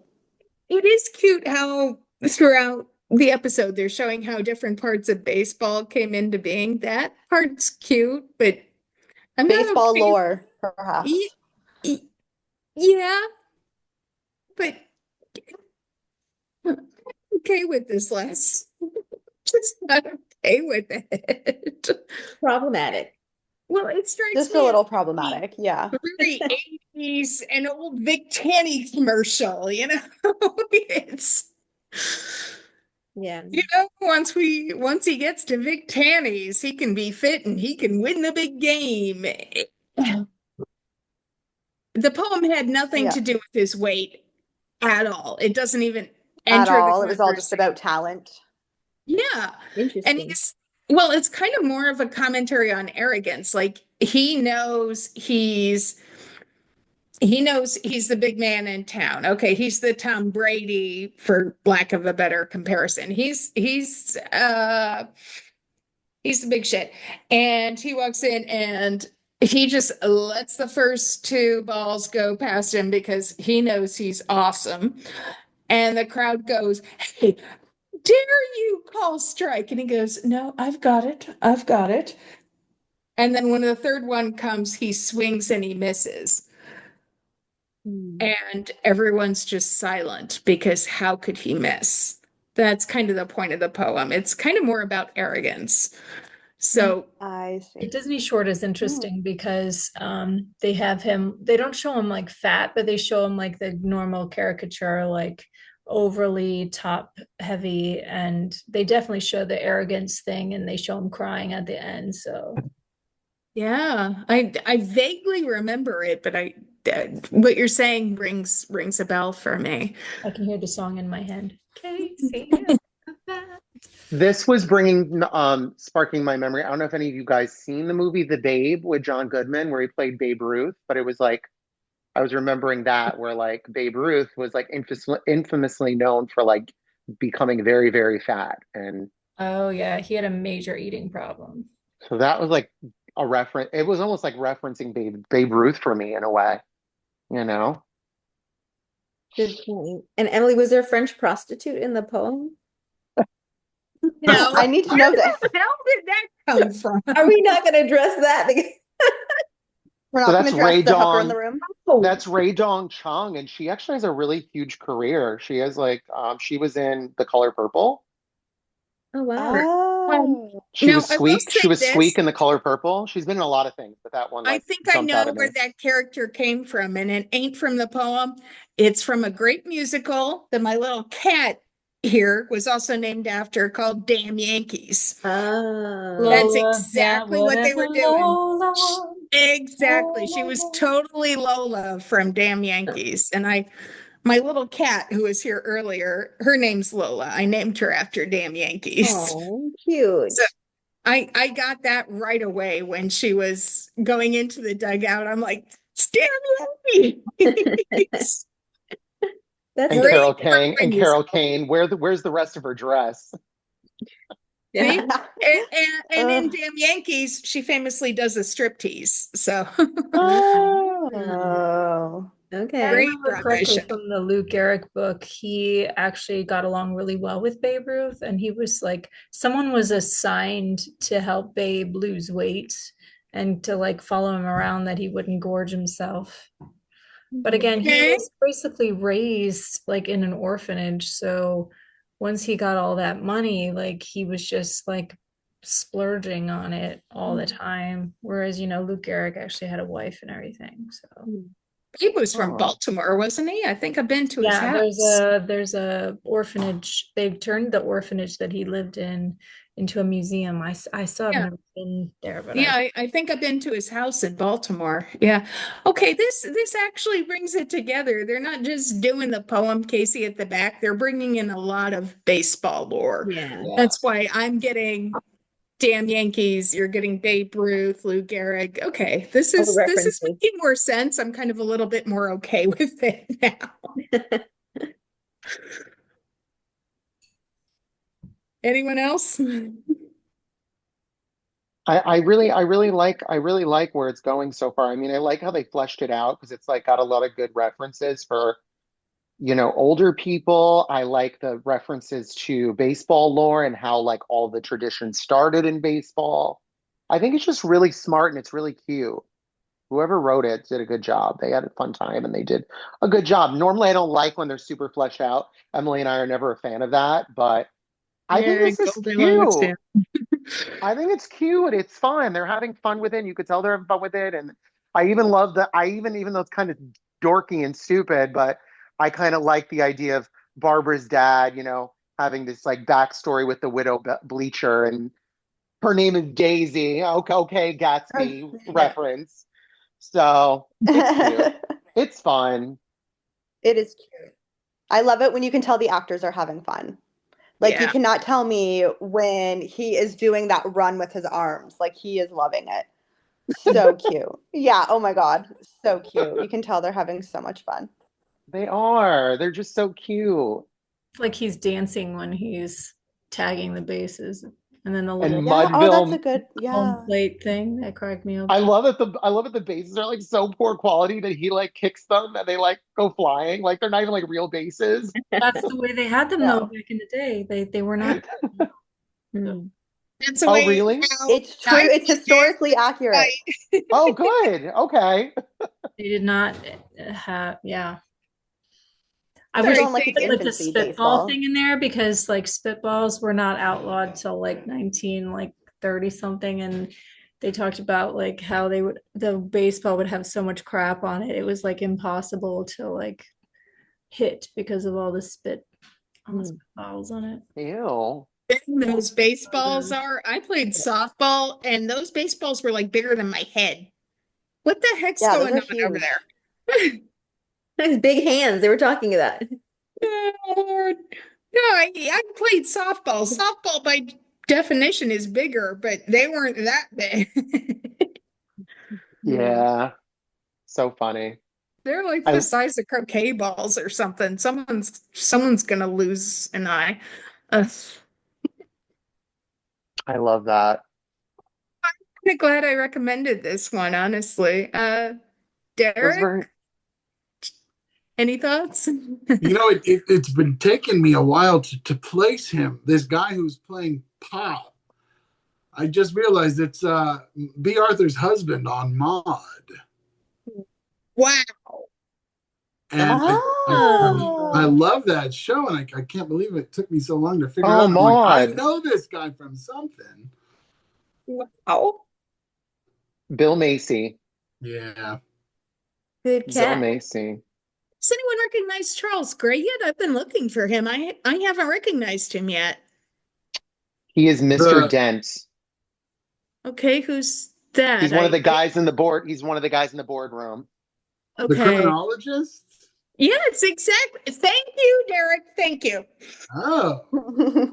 I recognized his name in the opening credits. I would like, if I may, to take you on a strange journey. I've been waiting to see him. Well, Julia, we haven't heard from you in a minute. what are you thinking on your first watch so far? Any thoughts?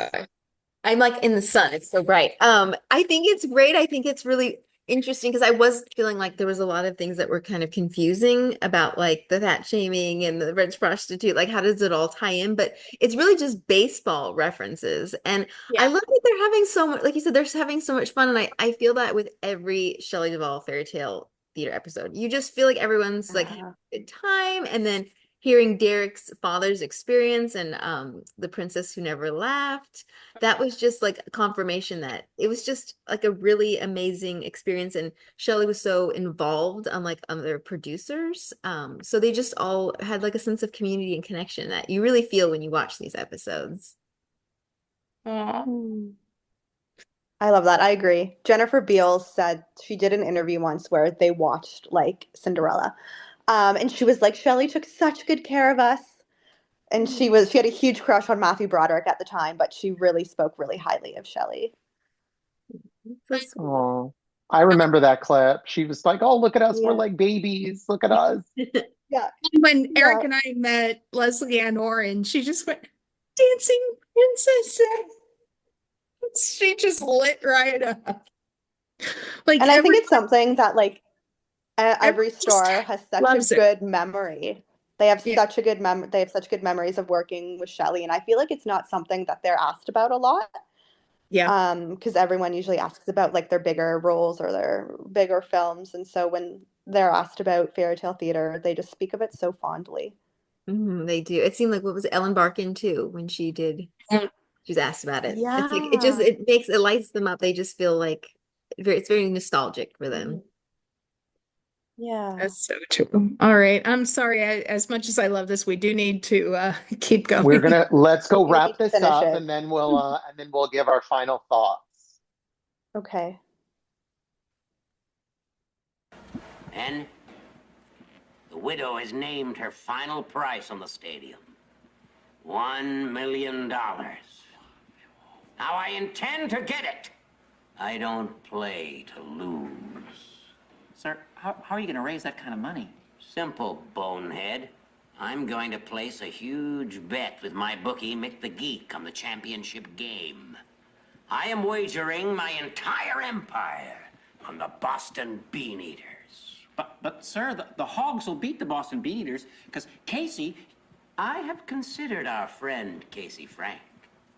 This is why I have put a detective on his trail.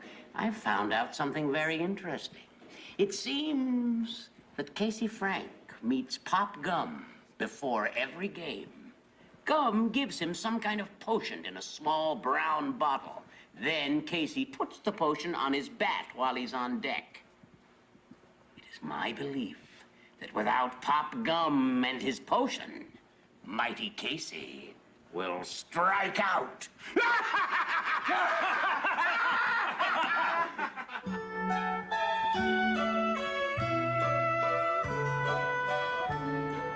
The day of the big championship game arrived. Fans from miles around poured into Mudville, despite warnings that there wasn't really a clean restaurant in town. They didn't care about that. All they cared about was baseball.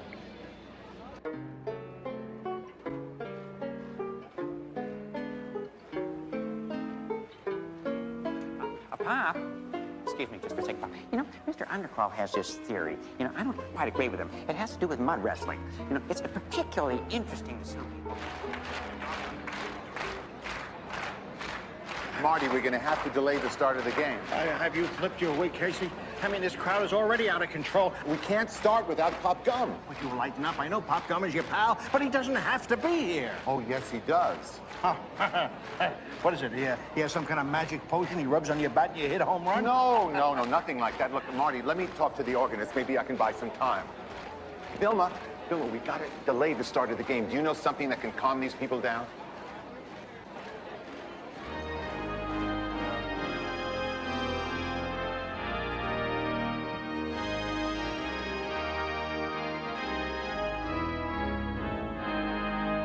Mudville will lose the game. The stadium will be ours. And baseball will be destroyed. You'll never get away with this, Smiley. Ha! They said I wouldn't graduate from law school either. Well, the game's about to begin, and I don't want to miss a single action-packed moment of the last baseball game in history. Well, have a nice day.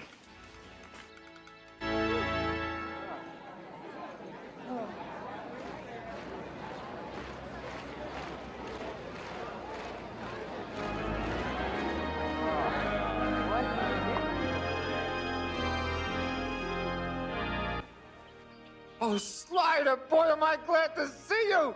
Go find Casey and tell him I'm here. Yes, I'll play catch with you later. Now go!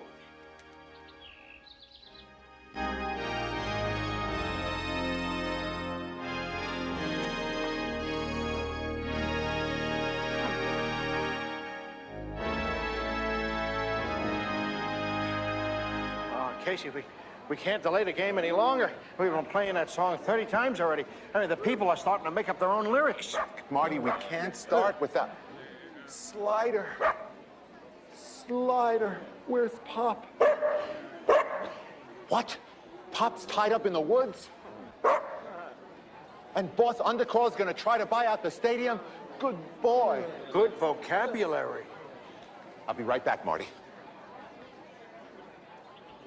You smashed the bottle? Don't worry, Casey. I got a fresh bottle at home. Oh, Pop, I'm really worried about this game. So much is riding on it. Relax, Casey. What if we lose? It ain't the end of the world. People are going to lose their jobs. No, people will lose The their stadium will jobs. be leveled. No, the stadium will be leveled. Baseball will cease to exist. Baseball will cease to exist. We better win. We better win. Pop, I'm going to hit the ball so hard, I'm going to hit it out of sight over the fence.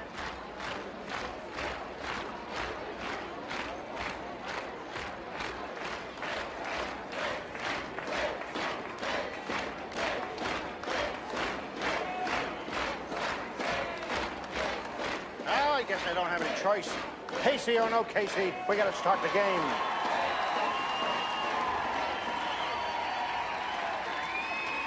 You Nimrod! I thought you said you got rid of Pop Gum in that bottle. Not I did. If Casey's got that potion, the Mudville 9 is bound to win. Hurry! Call Mick the Geek, tell him I'm changing my bet. I'm betting my entire empire on the Mudville Hogs. Bluebird sing the song, nothing but bluebird from now on. Did anybody see a brown bottle? A little small brown bottle with a cork in it?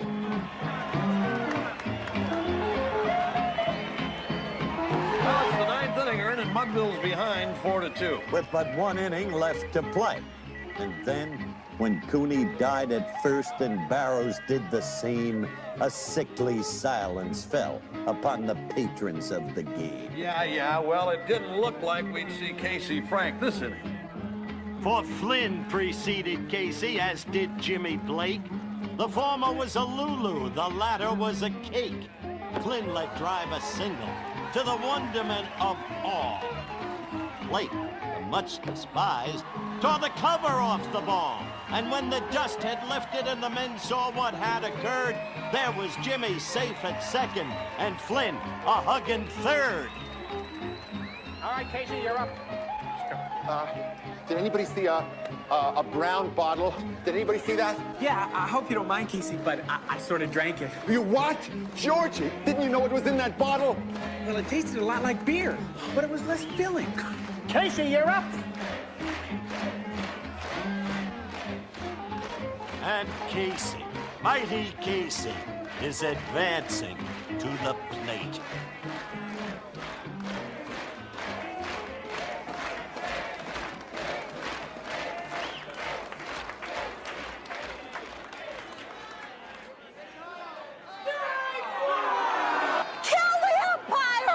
Calm down. I own the stadium. I can act like a baby if I want to.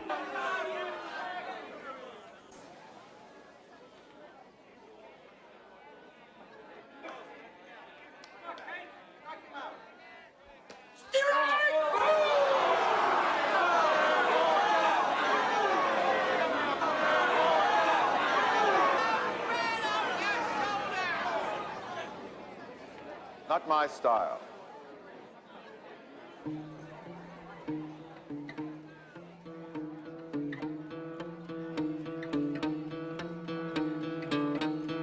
The sneer is gone from Casey's lip.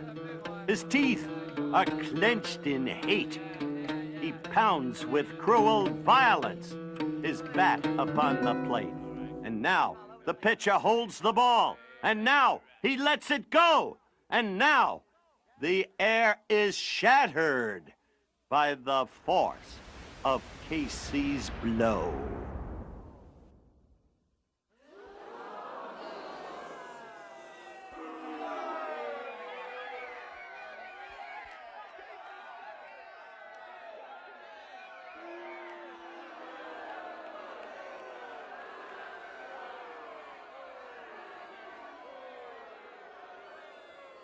I'm ruined.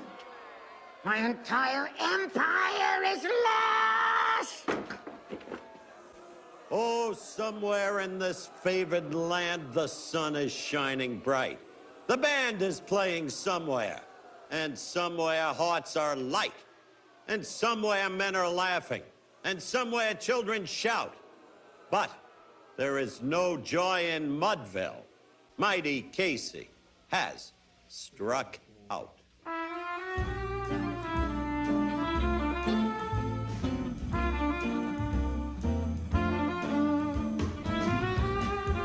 You don't understand. Boss Undercrawl wanted to put you all out of work, and he wanted to destroy the stadium. But first, he needed Casey to hit a home run so he'd win a big bet. Mudville lost, but baseball won thanks to Casey!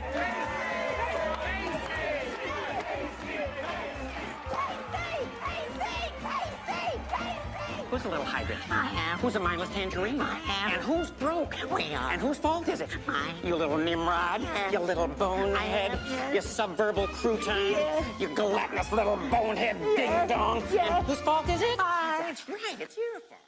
So you see, Casey, there was nothing magical in that bottle at all, but it gave you confidence. And confidence is the only magic you need to hit the ball out of the park. Without it, you strike out. You mean all this time he's been putting beer on his back? Well, it wasn't just an ordinary beer. It's a brand new kind I've been brewing. It's got a lot less calories than normal beer. You suppose people will ever want to buy something like that?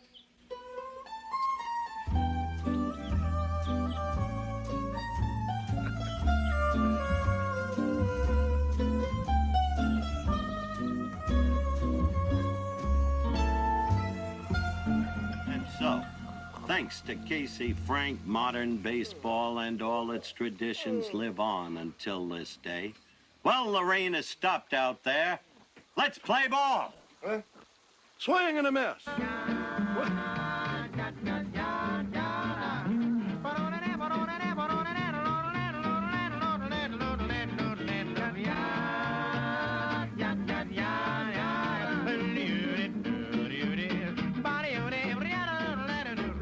Gee, I wonder why they never have to cut the grass. Don't you be afraid to swing it too. When you feel the rhythm, what you gonna do? Cause you be the king of everything. Cause one is never too old to swing.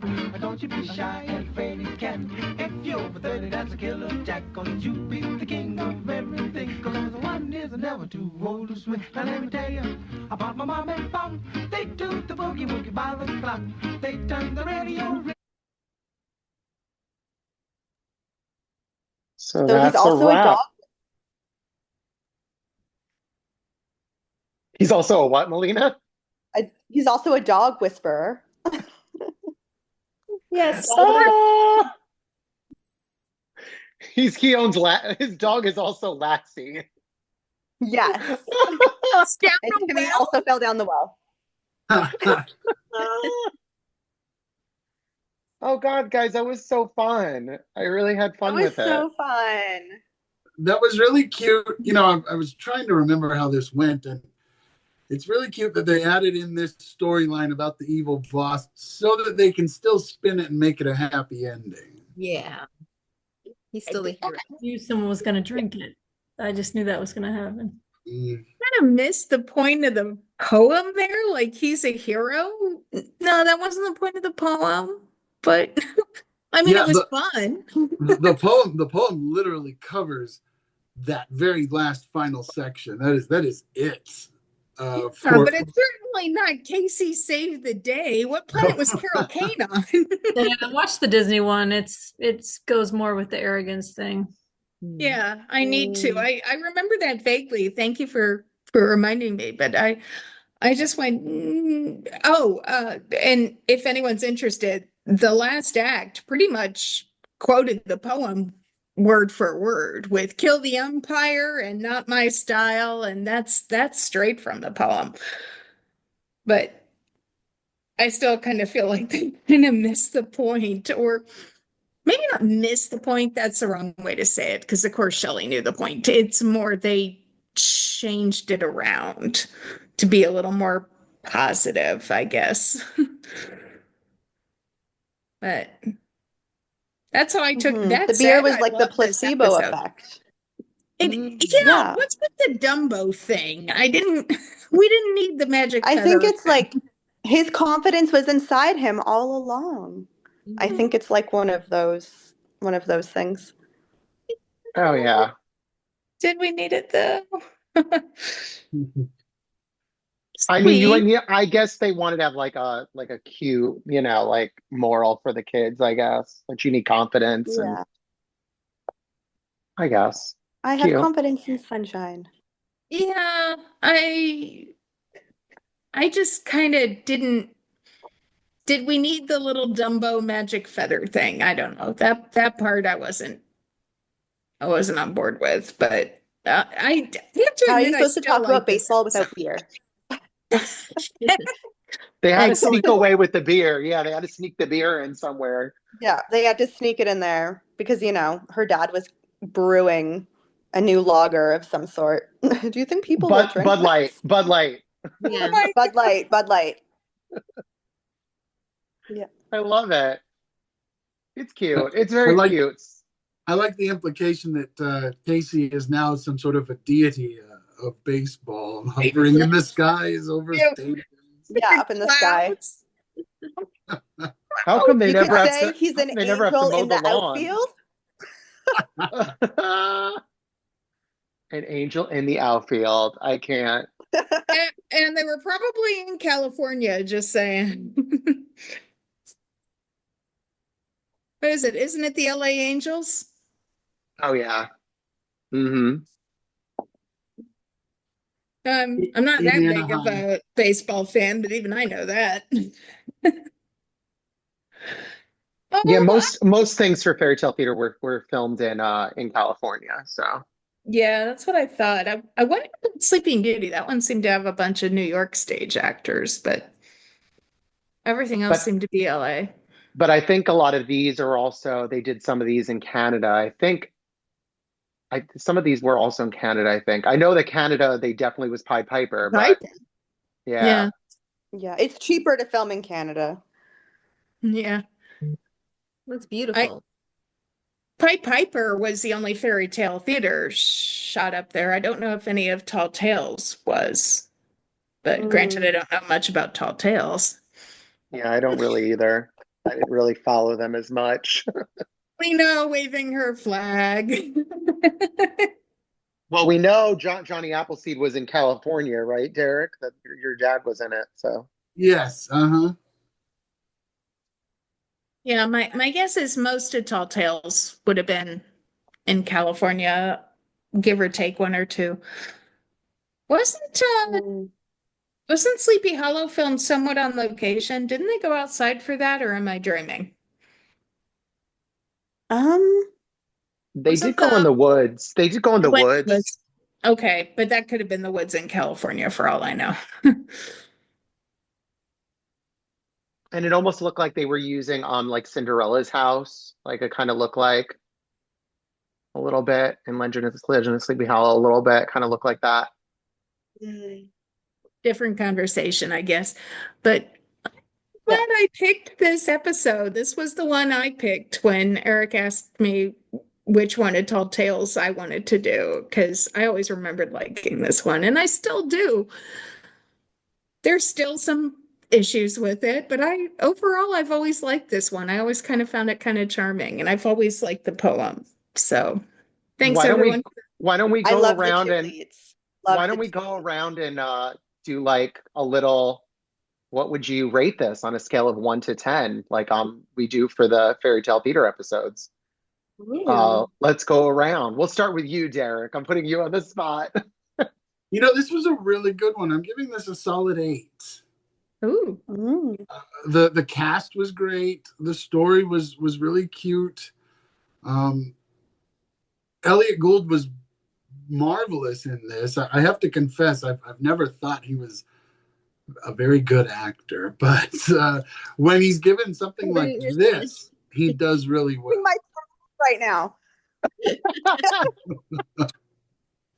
Daddy Gould. No, it's okay. Julia? I would say it is really good. I would say a 7 though, just because from what Emily was saying, it's not as true to the original. I tend to like those stories more, but I love Carol Kane. I mean, it was fun to know like behind the scenes stuff that I didn't know. Yeah, but I would say like a 7. Cool. Melina. I'm sort of in between Derek and Julia, where I'm like 7.5-ish. Because I love the cast. I don't know enough about baseball, but I still I'm gonna had a say good 10.5 time with too. it. Yeah, yeah. Again, I like how they did some rhyming at the end to kind of bring the poem back into it. But yeah, I think the cast is really cute, and you can tell they had such a good time filming it. Could have used without, the body shaming, but other than that, yeah, his little run is really cute and talking about like the hot dogs and the beer and like the organ and the songs and how it all kind of ties into the theme. So I'm a 7.5. Okay. Ceste, you said you're also at a 7.5? Yes, that's exactly what I was gonna say when Julia said 7, I was like 7.5. Yeah. I would never watch it again, but I would not I wouldn't like tell people not to watch it. So Very nice. Emily, we know that you recommended this. What would you give it? At an 8 too. I mean, just it's my personal favorite of the Tall Tales and Legends. Granted, that's kind of a low bar. But I loved Elliot Gould. I loved Carol Kane. I've always loved the poem. I just have to take away points for not following the point of the story. And I didn't really care for the B plot about who owned the stadium. That was kind of nonsense. But but otherwise, this was just plain fun. I loved picking up the different baseball references, going, "Hey, that was damn Yankees!" And I've always had a lot of fun watching this episode, and the body shaming I could have lived without, the B plot I could have lived without, but it's still overall a lot of fun for me. I still love this episode. Eric? I'm probably with Melina and Ceste. I'm at a 7.5. It's cute, it's fun. I like the references. We always love Elliot Gould. He's always a great time. Um, and it was cool to see him in like his regular self, unlike he was in Jack and the Beanstalk when he was like the hair and the beard and the prosthetics and B5 B5 Obama. I don't know. I think he's the best, and of course love Carol Kane, and it was just fun. It was just overall fun. It's cute. It's fun. I can see where this series didn't do as well as Fairy Tale Theater. I can see where it's not. It didn't. It didn't have the same magic. It didn't grab people as well. You could. It just didn't. It didn't have. I always said this to Emily. Like when Emily was like, well, "What are we gonna do for season 2? After we're done Fairy Tale Theater, we're gonna do Tall Tales and Legends." I was like, "Please no," because we can do like some. And then I came up with this idea to do these after we did, of course, Mother Goose was our first virtual watch party. But I don't know. It doesn't have it. It just doesn't have. It just doesn't have it. You know what I mean? It's like the The heart it factor. Like I don't know. It's not there. Like it's not there. It had a lot of the same actors. It had a lot of the same creative team. It had Shelley, of course, but like I don't know. Maybe it's just because it's not fair. It doesn't have the tightness. There's not. Yeah. It's not symbiotic. Like it's just uneven in so many pieces. Right. I think it's just, and that's why I think it only lasted 9 episodes, opposed to Fairy Tale Theater that went on for several seasons. Fairy Tale Theater, 27 episodes. 9 episodes altogether. Tall Tales and Legends. Yeah, but yeah, and then Fairy Tale Theater was 27. Yeah, 26, are we counting Grimm Party? Greatest moments. I'm thinking of what's on my box set where it says like 27 episodes.